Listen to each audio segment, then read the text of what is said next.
Cultura Geral. Apoio. UniBH. Aproveite bolsas de 30% no curso. Participe. Caixa de Assistência OAB Nova Lima. Caminho seguro para os advogados de Minas Gerais. Instituto dos Advogados de Minas Gerais. Mais de 100 anos produzindo conhecimento, igualdade, fraternidade e liberdade.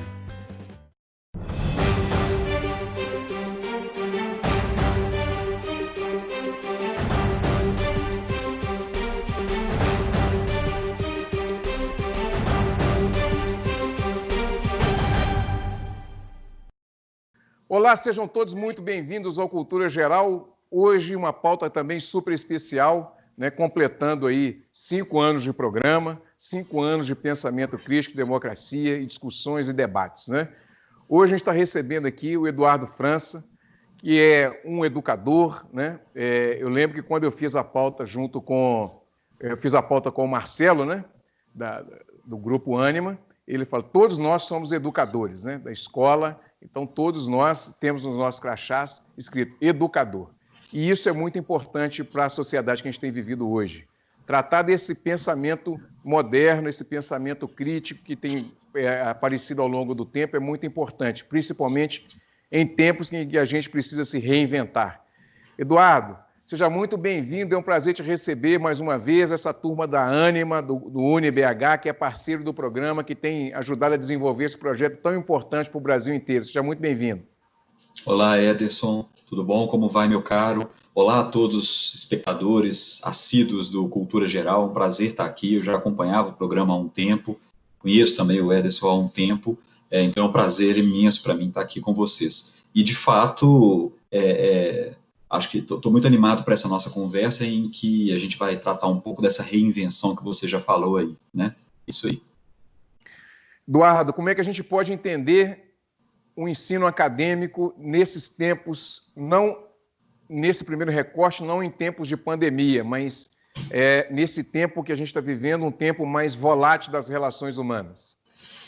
Ederson, eu acho que é urgente que a gente, a despeito da importância dos clichês que aparecem em volta e meia, acho que já tem sido um momento, mas acho que agora mais do que nunca, da gente mergulhar no significado real das coisas e não apenas ficar na superficialidade, Eu vou me explicar. Já faz um bom tempo que nós, falando especificamente pelo UniBH, pela Ânima, que a gente fala, por exemplo, no que diz respeito à educação, na importância de se formar por competências, e mais ainda, a gente, além das chamadas hard skills, que são as competências duras, a gente pensar nas soft skills, as competências socioemocionais ou comportamentais.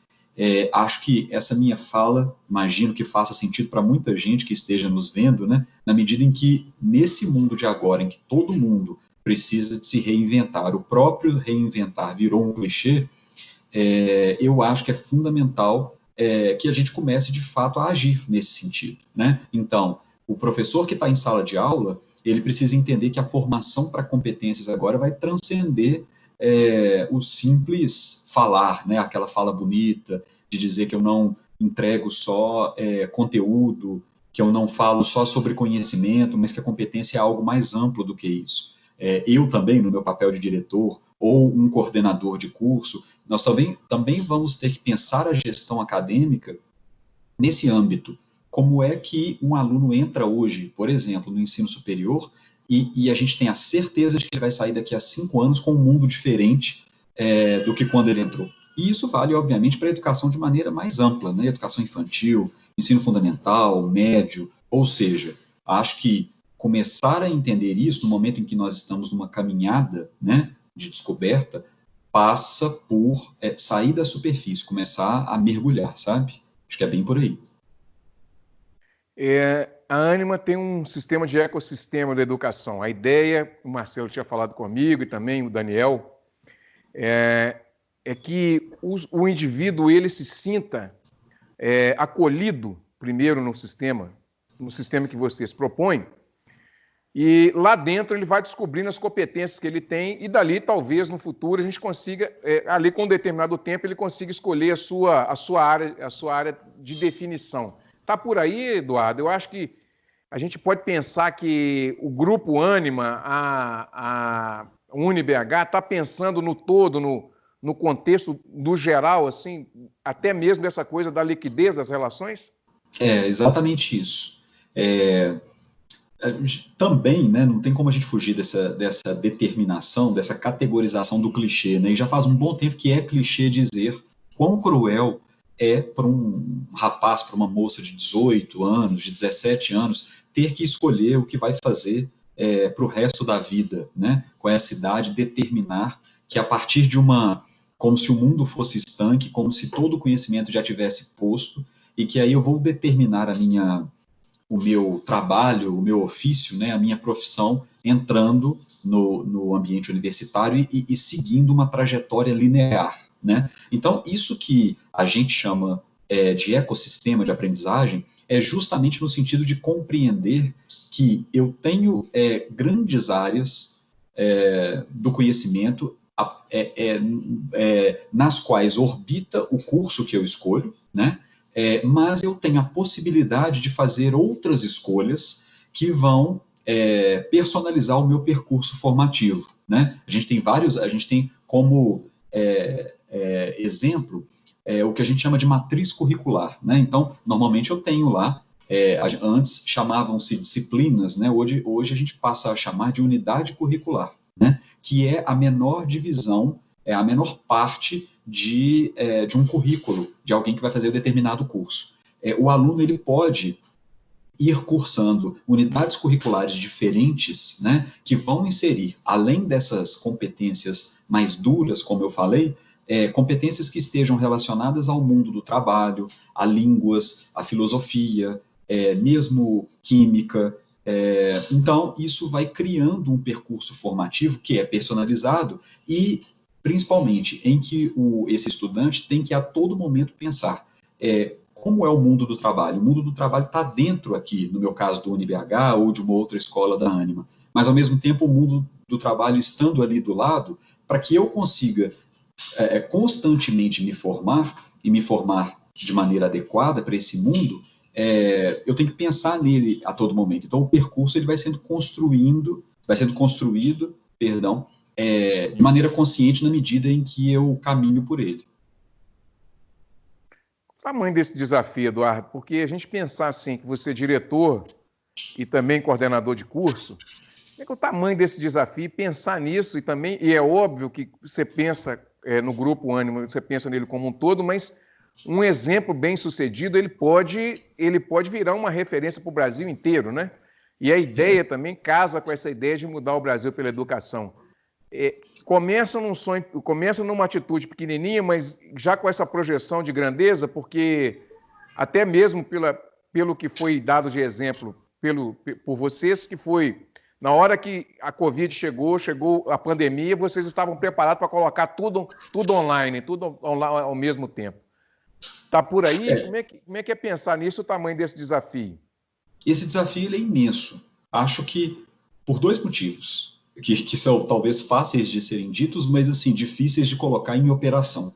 O primeiro deles é o próprio caráter de vanguarda do ecossistema, né? Então, você falou muito bem, eu tenho uma ideia, penso em como tornar isso prático, como resolver isso, como aplicar isso, mas no caso do UniBH, que é o meu universo de atuação, eu falo em quase 10 mil alunos, né? Cursos de todas as áreas do conhecimento, dezenas de cursos, numa espécie de cidade que é o Campus Buritis, né? Então, esse é o primeiro desafio, que é de escalar essa possibilidade de personalização. O segundo, que eu acho que vem junto, né, só para aumentar um pouco a pimenta da história toda, é o fato da gente se colocar de maneira muito respeitosa com todas as outras instituições de ensino da cidade, mas, ao mesmo tempo, de maneira muito acelerada, no sentido da experiência que o estudante tem dentro do UniBH. A gente trabalha justamente no sentido de fazer com que o nosso campus universitário traga a melhor experiência que o estudante possa querer ter, no sentido de vivência mesmo do chamado locus universitário, né, esse lugar da universidade, em que o estudante, os professores, todos os colaboradores que, como você bem disse, né, nos colocamos como educadores, mas como que esse estudante pode entender que o aprendizado dele passa pela experiência e pela vivência e que vão ser muito mais além do que simplesmente estar em sala de aula, né, durante aquelas horas do turno em que ele estuda, seja manhã, seja à noite. Então, esse conjunto de experiências que a gente prepara para serem vividas no campus, e é de se imaginar que agora a gente também pensa bastante no digital, no virtual, mas esse conjunto de experiências também dá um tempero maior aí, né? Assim, é um ecossistema que eu tenho que dizer que é inovador e fazer com que a experiência dele também seja diferenciada no ambiente do campus. Então, não é nada fácil, mas é igualmente desafiador. Como que você tem visto a educação no Brasil hoje, Eduardo? Você pensar assim no campo científico, né? E também no campo da construção do conhecimento. Olha, eu acho que cabe um pouco o comentário dessa última resposta que eu fiz, né? Eu acho que o tamanho do desafio, que é imenso, é proporcional ao quão interessante a maneira como ele se coloca. A gente tem, sim, um campo para expansão das instituições de ensino superior, e, portanto, as possibilidades de atuação, principalmente nas instituições privadas, é muito grande, mas eu confesso a você que eu vejo menos cuidado, de uma maneira mais ampla, menos cuidado com o que a gente costuma chamar de qualidade acadêmica do que eu acho que seria necessário, sabe? É fato, a gente tem, no cenário mineiro e de Belo Horizonte, é fato que a gente tem uma série de instituições de muita qualidade, mas, ao mesmo tempo, nos últimos anos, a gente viu surgir instituições que não pautavam tanto por essa entrega de qualidade, vamos dizer assim, principalmente nesse setor tão difícil que é a educação. Difícil porque a missão do professor é uma missão muito nobre, né? Ela leva tempo para que ela ocorra, para que o aluno, de fato, tenha as competências transformadas nele. Então, eu vejo que ainda existe uma estrada muito grande para percorrer. Isso por um lado. Por outro lado, eu vejo também, como eu dizia que, de alguma maneira, eu vejo que nem todas as instituições de ensino superior privada, notadamente, né, se pautam pela qualidade. Por outro lado, eu vejo que o conjunto de estudantes, quem se matricula nesse tipo de curso, tem se colocado de maneira mais exigente, sabe? E eu acho que isso é muito interessante, porque isso representa um processo de maturação, né, de uma população que já entende, muito felizmente, eu falo isso com muita alegria, já vamos dizer assim, coisa de uma década e meia, né, que já entende que tem a possibilidade de um acesso mais amplo ao ensino superior, coisa que talvez não fosse tão comum no início dos anos 2000, e que, ao mesmo tempo, depois de passar por um primeiro momento de acesso aos cursos de graduação, agora entende que, de fato, a qualidade é essencial. Então, é um desafio enorme, mas acho que é uma estrada muito interessante de ser percorrida, sabe? Que um aluno hoje, ou uma pessoa, o Marcelo também, eu estou usando muito o Marcelo, que foi a última entrevista, ele fala que a ideia que o aluno ou que a pessoa tem que ter hoje, ou precisa ter, é que ele vai entrar no curso superior, e esse curso superior seria um pós-médio. Então, ali, e seria uma coisa constante esse pós-médio, né? Então, uma hora ele faz uma pós-graduação, e daqui a pouco ele especializa em outra coisa, faz um MBA. Ele vai transitando ali dentro como ele não para de estudar nunca. Essa ideia de fazer essa interação, essa universalização do saber, né? Fazendo com que... E aí eu tenho que trazer o Cicarini também, que ele fala que é derrubar os muros ali do UniBH e fazer um campus universitário ligado essencialmente com a cidade, né? A pessoa entra no campus, não sabe a hora que sai ou na hora que entra e tal, está totalmente interligado. Isso tudo é uma tendência nossa, Eduardo? Você pensa que isso é uma tendência assim, entre sociedade, comunidade, união do saber, as universidades. Você acha que isso é uma tendência? Acho, não tem a menor dúvida disso. E você citou muito bem o Marcelo Bueno fala muito nisso, né, nesse conceito de lifelong learning, né, que é o aprendizado para a vida toda. Foi-se o tempo em que uma pessoa podia dizer que existe aquela expressão, né, eu parei de estudar há tanto tempo, né? A velocidade com que as coisas mudam, né? E aí eu falo assim, as coisas no sentido da ciência mais dura mesmo, né, a descoberta e tudo mais, não faz com que necessariamente puxa, obviamente, mudanças em outras ordens, né? A gente está falando da tecnologia, a gente está falando da própria cultura, a gente fala de relacionamento, a gente fala da demanda de se aprender novas línguas, porque a globalização, que antes era só uma palavra bonita, hoje ela está posta, né? Então isso faz com que eu tenha que efetivamente aprender a todo momento, né? O aprendizado ele se coloca como realidade, né? Então, nesse sentido, a possibilidade de eu cursar uma graduação numa determinada área e resolver partir para outra graduação e, ao mesmo tempo, ter do meu lado um colega, um amigo que faz uma graduação, ao mesmo tempo entende que tem que fazer uma microcertificação, ao contrário de mim, né, o que a gente chama de nanodegree. Depois ele parte para uma pós-graduação, aí ele vai fazer um mestrado, depois ele faz um outro nanodegree para continuar se aperfeiçoando. É uma realidade que está posta, né? Quem é formado há pouco tempo, ou pessoas que já têm alguma estrada, como eu, por exemplo, a gente continua nas formações, né? A formação ela é contínua.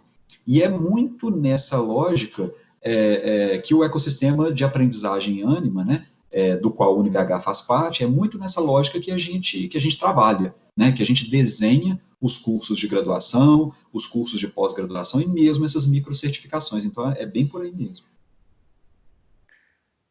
Eduardo, o Brasil você pensa assim, o Brasil ele está num caminho pujante com relação à educação, porque, por exemplo, a minha geração, está mais próxima da sua também, ela viveu um determinado momento que aquilo que você falou assim, você vai aprender, vai ser técnico, ou você vai fazer um curso superior e vai ser isso, né?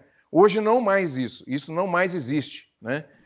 O sujeito ele começa a fazer um curso de engenharia e daqui a pouco ele já tem que entender um pouco de direito, ele já tem que entender também um pouco de algumas técnicas empíricas da sociedade para ele poder conduzir a sua própria vida profissional. O Brasil está nesse caminho, você acha que nós estamos mais próximos desse tipo de educação ou a gente está ainda na ruptura do ensino tradicional para essa inovação? Eu acho que a gente está num momento forte de ruptura, sabe? Acho que a gente já consegue colher os frutos das pessoas perceberem a necessidade dessa ruptura. Agora, é fato, ela não é assimilada por todo mundo, né? Então, existe um desafio duplo. O primeiro seria isso que eu falei há pouco tempo, né? Essa história de matrizes inovadoras, conceitos em que eu de fato precise compreender a formação por competências, né? Existe já essa fala que é famosa, que na verdade a competência é a reunião de conhecimento, habilidade e atitude, e isso de alguma maneira mexe com os professores, porque não se trata simplesmente de chegar num quadro e passar uma matéria, né, para que alguém copie. De fato eu preciso desenvolver ou ajudar a desenvolver essa competência num aluno. Então, tem todo o desafio que é entregar isso por um lado, e por outro lado, pelo próprio caráter inovador, já que a gente está falando de um momento de ruptura, tem a demanda de comunicar isso, né? Como que eu comunico? Porque na medida em que, você falou uma coisa interessante, Ederson, a respeito de um possível público, né? Que seria, que estaria, como é que eu vou dizer, que estaria à disposição de fazer esses cursos, né? Se eu entendo aquela lógica muito estanque do cara que faz 18 anos e que vai fazer vestibular e ali ele se forma, de fato eu teria uma população menor disponível para isso. Por outro lado, se eu falo nesse conceito de educação para a vida inteira, a partir de uma certa idade, né, que pode acessar o ensino superior, 17, 18 anos, todo mundo é elegível a esse tipo de curso. Então eu tenho que saber, além de fazer, né, além de colocar em operação esse tanto de atividades, né, essa coisa da transformação por competências, eu tenho que saber comunicar também, que é um grande desafio, já que, como eu falei, a gente está num momento de ruptura. Agora eu preciso entrar nesse processo de Covid e já para o segundo semestre aí do UniBH, porque entrou no insight, né, quando começa a pandemia ali, fevereiro para março e tal, e agora já teve um tempo para experimentar, para saber, apesar de ter sido um serviço de excelência, mas agora, nessa ruptura que aconteceu, e ter nesse tempo agora para poder preparar o segundo semestre, o que vem por aí, Eduardo? Bom, ótima pergunta. Primeiro, acho que é importante, a gente ainda não tem um distanciamento histórico para fazer uma análise com tanta objetividade, né? Então, eu acho que digamos assim, a emoção de trabalhar e viver nisso, ela ainda existe. Então, assim, a data do dia 18 de março deste ano, né, de 2020, ela foi marcante para a gente no UniBH, que foi, de fato, quando a gente fez a virada. Como você bem falou, a gente fez a virada para o digital, né? E, felizmente, a gente estava muito bem coberto pelas plataformas que estavam à disposição, via Anima, né? A nossa própria parceria com o Google for Education foi fundamental para que a gente pudesse operacionalizar, virar a sala de aula do presencial para o virtual e digital. Ao mesmo tempo, aí você está falando de planejamento, de virada de semestre, que é alguma coisa em que a gente trabalha e tem trabalhado constantemente, é óbvio. O que a gente vê, a palavra, as duas palavras que eu tenho usado muito são aceleração e cuidado. Eu penso o seguinte, não tem como a gente não tomar decisões rápidas, como foi a história da virada, né, do presencial para o digital, para que eu conseguisse permitir que milhares de alunos, centenas de professores continuassem tendo as aulas e não perdessem um semestre. A gente precisou de tomar decisões rápidas e, felizmente, a gente estava amparado por um aparato de tecnologia, né? Então, a gente vai continuar tendo que tomar decisões rápidas. Isso é uma coisa importante. A outra coisa tão importante quanto, como eu acabei de falar, é a questão do cuidado. Por quê? Porque eu acho que é importante que a gente não romantize a situação toda, né? A gente está no meio de uma pandemia, né? Pessoas são infectadas pelo novo Covid, todo mundo fica o dia inteiro de olho aí na imprensa, nos jornais, para ver qual é o avanço da descoberta da vacina, e justamente por isso a gente toma todos os cuidados nas ações que a gente vem empreendendo, né? Então, uma coisa que a gente sempre olha com muita cautela é essa romantização da situação. Mas a situação, por representar em si uma crise, e o Marcelo Bueno sempre fala isso muito, traz para a gente algumas oportunidades. Acho que a principal delas é a gente pensar como é que as nossas relações de trabalho na gestão acadêmica, ou seja, eu junto com os coordenadores de curso, eu junto com todos os educadores do campus, os colaboradores administrativos de uma maneira geral, e o próprio ambiente da sala de aula, como é que isso pode ser transformado de modo a gente aprender o que de vantagem tem nessa situação. Será que, para citar um exemplo, toda vez que eu vou me reunir com um grupo de pessoas que estão separadas geograficamente, mesmo numa cidade, né, com uma distância muito grande, ou em cidades diferentes, será que eu preciso necessariamente fazer essa reunião síncrona, todo mundo participando ao mesmo tempo? Será que eu preciso estar no mesmo espaço, as pessoas perdendo tempo no trânsito, se atrasando, né?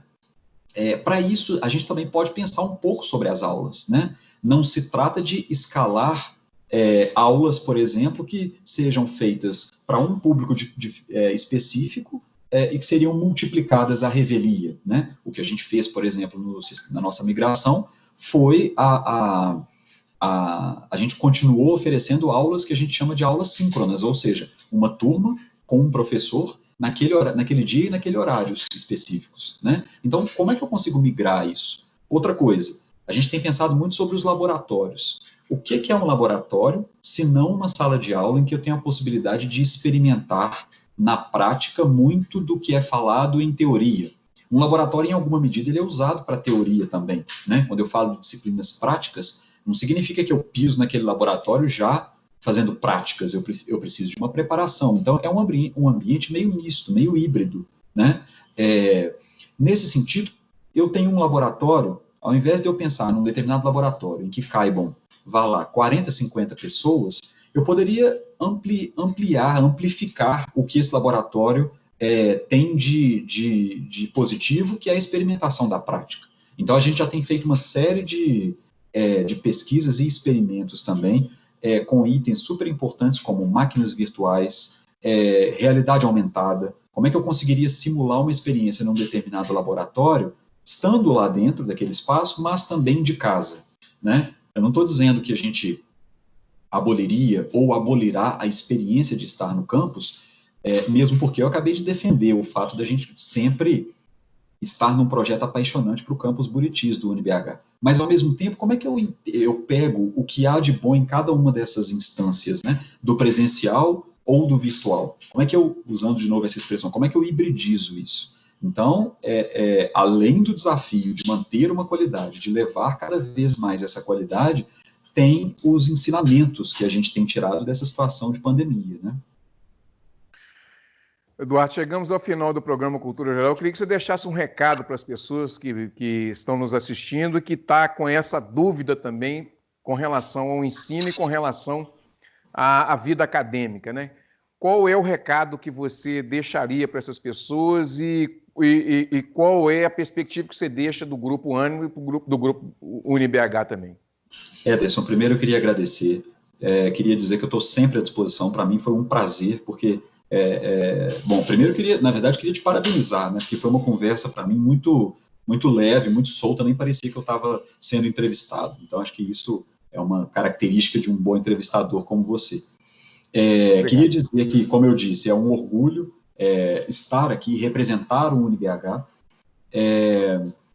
E o recado que eu queria dar é o seguinte: existe também uma outra frase, que é uma frase dessas de efeito, que dizem que se alguém acha que em algum momento a educação é cara, talvez mais caro ainda é deixar de tê-la, né? Deixar de investir nessa educação. A gente falou muito aqui, né, sobre processos educacionais contemporâneos, sobre esse mundo, né, independente de estarmos ou não numa pandemia, e como eu te falei, essa formação, pensar em formação de competências no cenário atual, eu acho que faz com que essa frase, ou essa compreensão de quão cara, mais no sentido assim, de importante mesmo, né, de quão cara é a educação, de fato, nesse cenário em que a gente está, né, num momento em que tudo muda muito, e que eu começo a perceber de maneira muito intensa que, se de repente eu não desenvolvi determinada competência, isso vai me faltar daqui a pouco.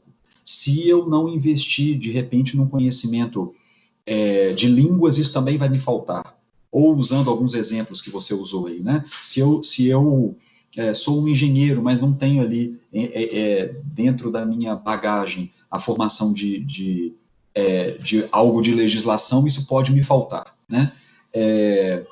Então, a compreensão de que existe uma necessidade de constante aprendizado, eu entendo que ela é fundamental. Se eu pudesse dar um conselho para alguém hoje sobre o ponto de vista da educação, esse é o conselho que eu daria. Comece, porque a ideia, né, o importante é que não se pare mais. E, nesse sentido, o UniBH está de portas abertas. Quando pudermos voltar, obviamente, né, fisicamente, na experiência incrível que a gente tem de campus, e agora com todo o aparato digital que a gente tem também. Muito obrigado, Eduardo. Chegamos ao final do programa Cultura Geral, mais uma vez, um programa super bacana, super leve. A gente falar de educação, cultura é sempre muito importante.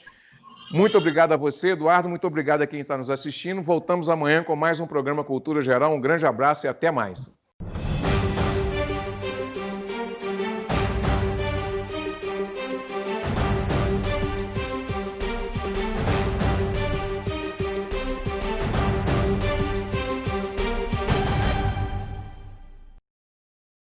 Cultura Geral. Apoio. UniBH. Aproveite bolsas de 30% no curso. Participe.